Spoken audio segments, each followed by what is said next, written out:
Hi everyone, it's Chelsea here, bringing you a very different segment of living in Southwest Florida than I've ever had to bring to you before. Today I'm going to talk to you about Hurricane Ian, our own personal family's experiences so far, and what we expect to see moving forward. Normally this is where I'd remind you to hit that like button so YouTube algorithms find me, share something cute or interesting as a thank you, and remind you how much I love helping people here in Southwest Florida with real estate. And all of that's still true, but even more than all of that, I want anyone local to know that they can reach out. If you need anything, generators, food, water, clothing, an ear to listen, please reach out. All right, let's jump right in.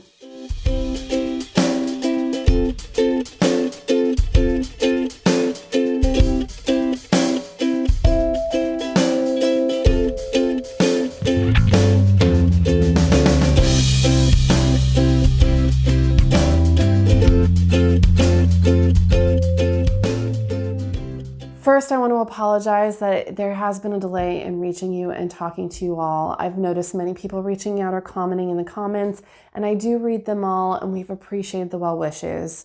We have just recently received electric and water back.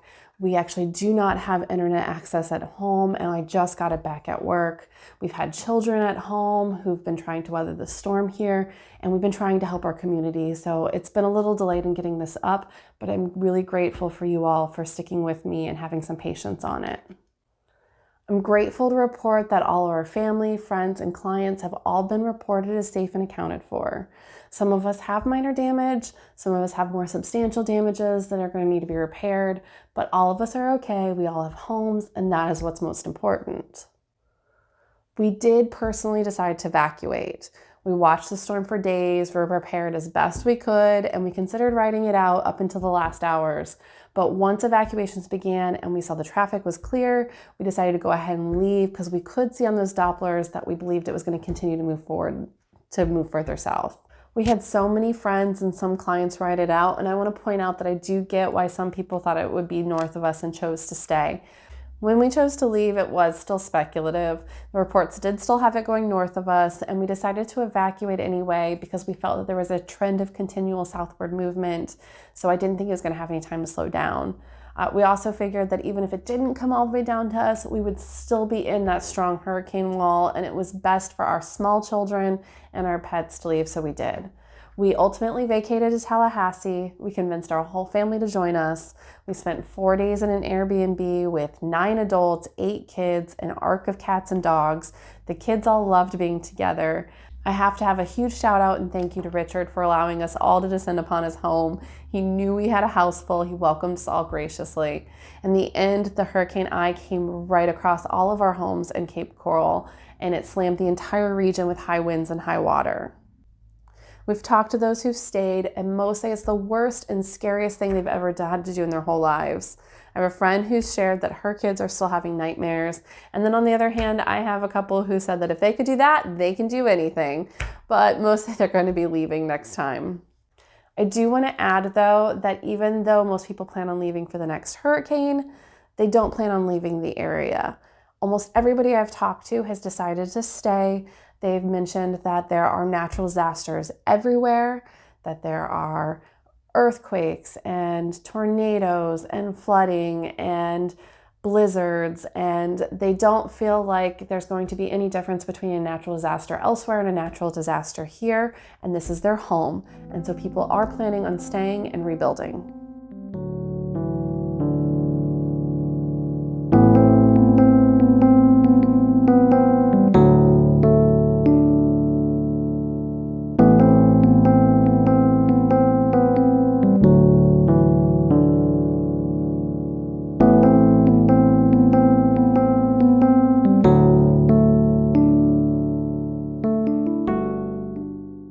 Beyond our evacuation story, though, I think that really what most people want to hear about is how life is down here right now. Honestly, the experience has been varied based on location. In terms of areas hard hit, the barrier islands have taken the brunt of it, mostly because the surge is so destructive and the most destructive part of the hurricane. Areas like Fort Myers Beach, Sanibel, and Pine Island, which has 3 main cities of Matlacha, St. James City, and Bokeelia, they're all mostly in ruins. Most of the human life lost have been in these locations, and the ones who did make it have had a lot of property loss. Majority of the islands were cut off from the mainland, so rescues or evacuations have all had to be done by boat or air.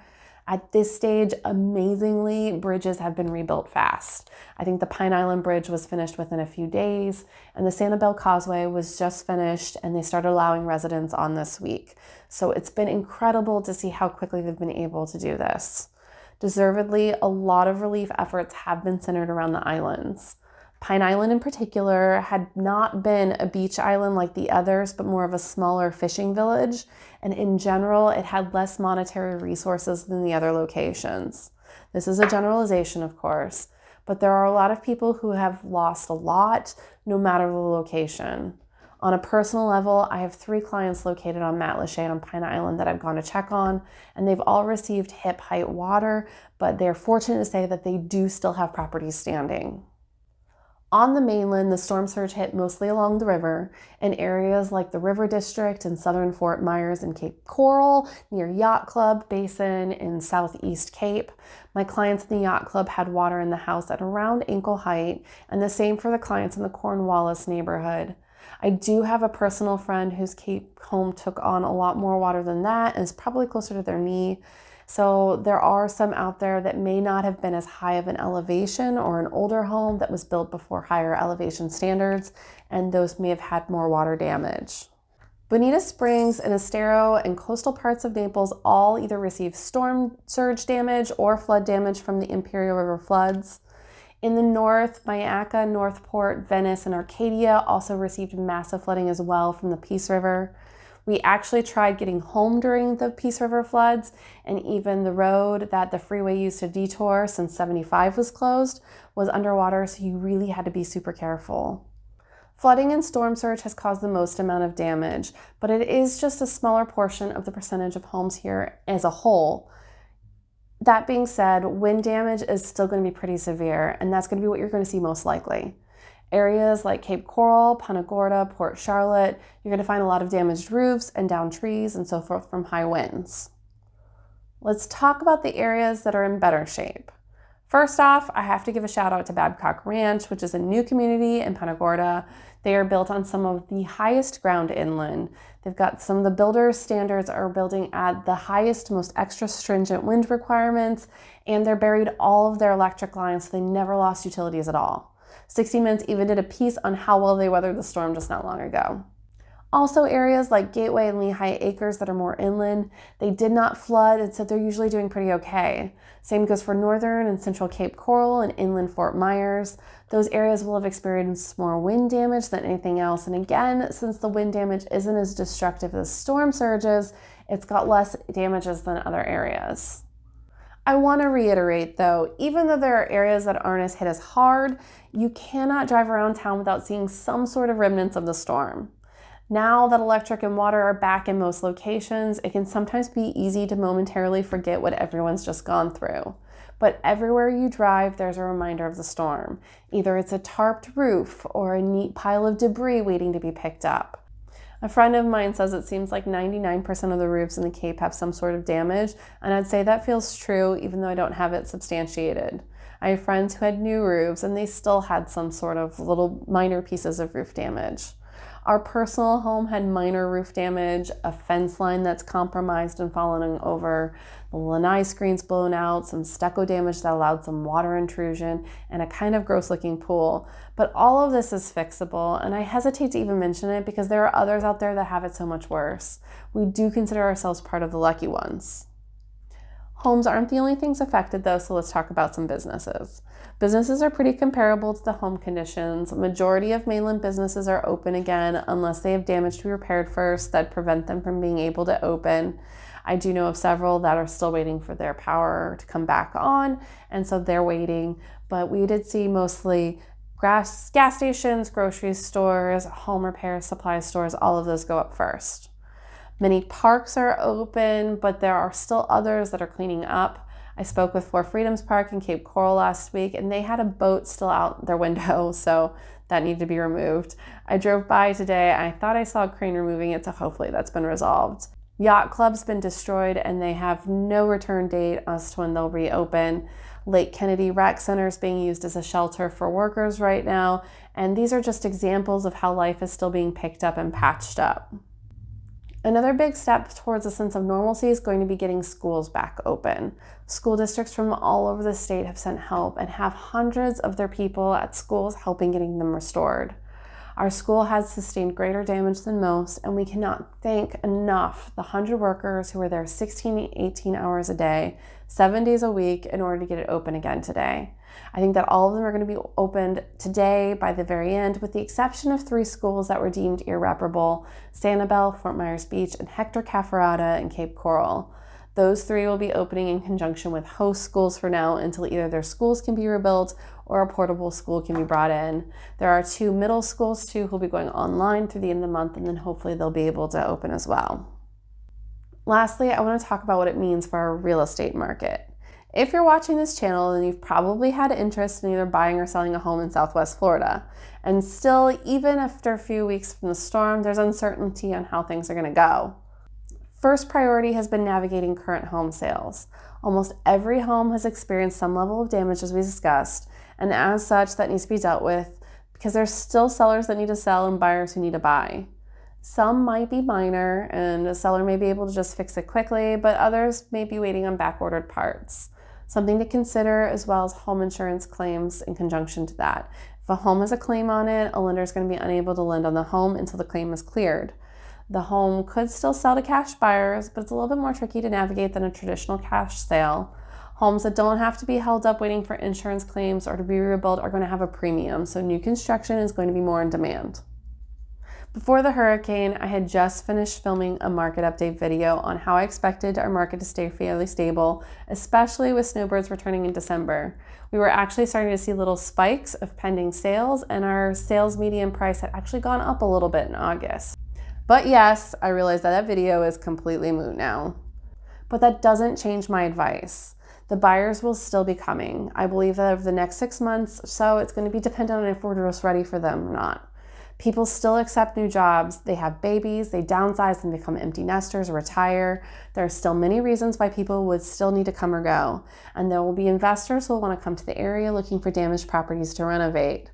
Only now all of these people are also going to be doing it with people who lived here already and are being forced to move from the damage. In other words, supply and demand. I want to share an anecdotal story. My parents went through Katrina, and they were fortunate enough to have their home not flood, but a lot of people were displaced, and a lot of people still needed to stay local, so a lot of home values rose due to the lack of inventory.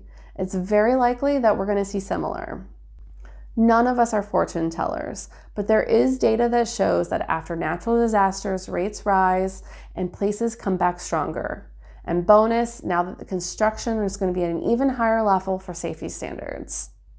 I also want to briefly mention too, if you're looking at moving around the area and you're not buying all cash, there are resources out there. FHA has both a 203H for natural disaster areas and a 203K loan that can accommodate renovation loans that make repairs. These are great tools for locals who want to remain here or for those who want to look for potential property fixers. All right, I know that we briefly went over everything, and if you have questions about the area or if you have questions on what to expect or your own situation, then feel free to reach out to the contact information in the description below. Myself and the network of agents I have throughout the United States are here and ready to help you with your move. If you'd like to go ahead and get that ball rolling on your move to Southwest Florida, then please email me to set up a personalized home search that'll be tailored specifically to you. Oftentimes, when you search on web aggregates, it limits your capabilities. But when I build this search in the MLS in real time, you're going to have many more options available, and we can begin to have that conversation with what your home in Florida will look like. My video schedule can sometimes be erratic, so if you want to see more videos like this, then don't forget to hit subscribe, and then you'll be notified when we drop another one. Or feel free to use CapeCoralFortMyersRealEstate.com for all the latest listings to hit the market and begin getting comfortable with what our marketplace looks like. There's no obligations. And don't forget to add me on social media and follow along as we post weekly articles and information that you may find handy and give you insight as to what life in Florida looks like, especially now. As always, we really appreciate it when you leave us a comment and hit that like button, subscribe button, and notification bell so you can be notified when we drop future videos that may help you with living in Southwest Florida. Thanks again for watching. Until next time, I wish you much health and happiness.